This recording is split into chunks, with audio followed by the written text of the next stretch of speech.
भगवान कालाग्नि रुद्रो उपनिषद। यह उपनिषद कृष्ण यजुर्वेद परंपरा के अंतर्गत आती है। इसमें ब्रह्म ज्ञान के साधनभूत भस्म धारण की विशेष विधि का उल्लेख है। ये लघुकाय उपनिषद में सनत कुमार और कालाग्नि रुद्र के मध्य हुए प्रश्नोत्तर का वर्णन है। शुरू करते हैं। कालाग्नि रुद्रोपनिषद। ओम शैनो अवत्तु शैनो भुनक्तु सह वीर्यं करवावहि तेजस्विनो वदितमस्तु मा विद्विषावहि। ओम शांति शांति शांति। इस कालाग्नि रुद्रोपनिषद के ऋषि संवर्तक अग्नि अनुष्टप छंद और देवता श्री कालाग्नि रुद्र है। श्री कालाग्नि देव की प्रसन्नता के लिए इसका विनियोग किया जाता है। किसी समय एक बार सनत कुमार जी ने भगवान कालाग्नि रुद्र देव से प्रश्न किया, हे भगवान, त्रिपुंड्रक की विधि तत्व सहित मुझे समझाने की कृपा करें। वह क्या है, उसका स्थान कौन सा है, उसका प्रमाण अर्थात आकार कितना है, उसकी रेखाएं कितनी हैं, उसका कौन सा मंत्र है, उसकी शक्ति क्या है, उसका कौन सा देवता है, कौन उसका कर्ता है तथा उसका फल क्या है। यह सुनकर उन भगवान कालाग्नि रुद्र ने सनत कुमार जी को समझाते हुए कहा कि त्रिपुंड्रक का द्रव्य अग्निहोत्र की भस्म ही है। इस भस्म को सद्धोजात आदि पंच ब्रह्म मंत्रों को पढ़कर धारण करना चाहिए। अग्निरिति भस्म, वायुरिति भस्म, खमिति भस्म, जलमिति भस्म, स्थलमिति भस्म। ये पंचभूतादि मंत्रों से अभिमंत्रित करें।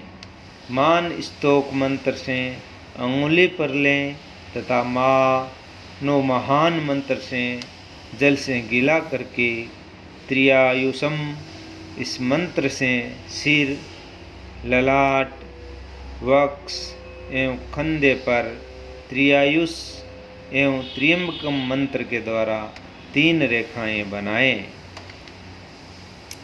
इसी का नाम संभव वर्त कहा गया है। इस वर्त का वर्णन वेदज्ञों ने समस्त वेदों में किया है। जो मुमुक्षु जन यह आकांक्षा रखते हैं कि उन्हें पुनर्जन्म न लेना पड़े तो उन्हें इसे धारण करना चाहिए। ऐसा सुनने के पश्चात सनत कुमार जी ने पूछा कि त्रिपुंड्रक की 3 रेखाओं को धारण करने का प्रमाण, लंबाई आदि क्या है। भगवान श्री कालाग्नि ने उत्तर दिया कि 3 रेखाएं दोनों नेत्रों के भूमध्य से आरंभ कर स्पर्श करते हुए ललाट मस्तक पर्यंत धारण करें। प्रथम रेखा ग्रहपत्य अग्नि रूप है, एकार रूप है, रजोगुण रूप है, भूलोक रूप है, स्वात्मक रूप है, क्रिया शक्ति रूप है, ऋग्वेद स्वरूप है, प्रातः सवन रूप तथा महेश्वर देव के रूप की है। द्वितीय रेखा दक्षिणा अग्नि रूप, उकार रूप, सत्व रूप, अंतरिक्ष रूप, अंतरात्मा रूप, इच्छा शक्ति रूप, यजुर्वेद रूप, मध्यदिन सवन रूप तथा सदाशिव के रूप की है। तीसरी रेखा आहवनीय अग्नि रूप, मैकार रूप, तम रूप, धूलोक रूप, परमात्मा रूप, ज्ञान शक्ति रूप, सामवेद रूप, तृतीय सवन रूप तथा महादेव रूप की है। इस प्रकार से त्रिपुंड्रक की विधि से जो कोई भी ब्रह्मचारी, गृहस्थ, वानप्रस्थी तथा सन्यासी भस्म को धारण करता है वह महापातकों एवं उपपातकों से मुक्त हो जाता है।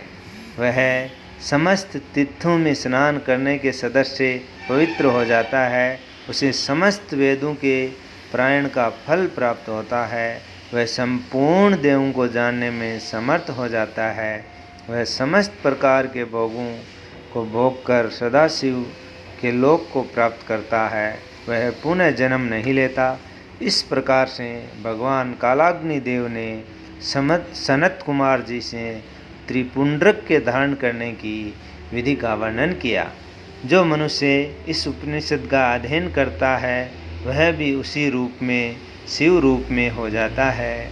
ओम ही सत्य है, ऐसी ही यह उपनिषद है। ओम शांति शांति शांति।